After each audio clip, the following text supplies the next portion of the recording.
produtor precisa do crédito para poder investir, produzir mais para chegar o alimento com melhor qualidade, mais alimento e com preço justo para o consumidor. Exatamente.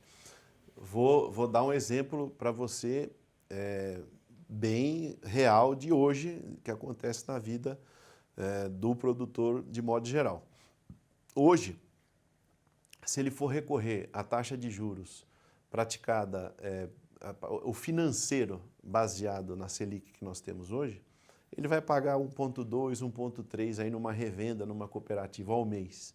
Nós estamos falando aí de um juro de 17, 18 ao ano.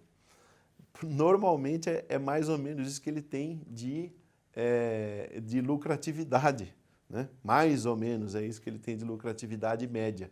Então, como é que ele vai se arriscar a tomar um recurso nessa taxa para nem sabendo se ele vai conseguir remunerar o capital que ele está pegando? Está entendendo?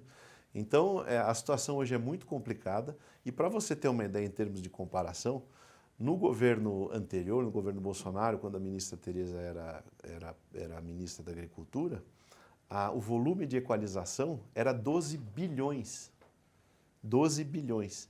E 12 bilhões, Joyce, para equalizar uma taxa de juros de 7,5%, de 8%. A maior foi a do final de 2022, que foi pós-pandemia, que foi de 12%, e eles mantiveram a taxa praticamente empatada com ficou 12 com 12. Então você imagina que aqueles 12 bilhões daquela época, que já eram meio brigados ali entre a ministra, brigados no bom sentido, entre a ministra Tereza e o Ministério da Fazenda, o ministro Paulo Guedes, você imagina hoje 5,5%, porque nós estávamos falando em equalizar taxas de 10%, 12%, hoje nós estamos falando em equalizar a taxa de 15%, 16%. Então, na verdade, não é que os 5,5 bi são insuficientes. Hoje deveria ser a equalização, aqui fazendo uma conta rápida, devia ser da ordem de 15, 18 bilhões de reais para equalizar a taxas competitivas. Não dá para o produtor pagar taxas de juro real como essa que nós estamos assistindo.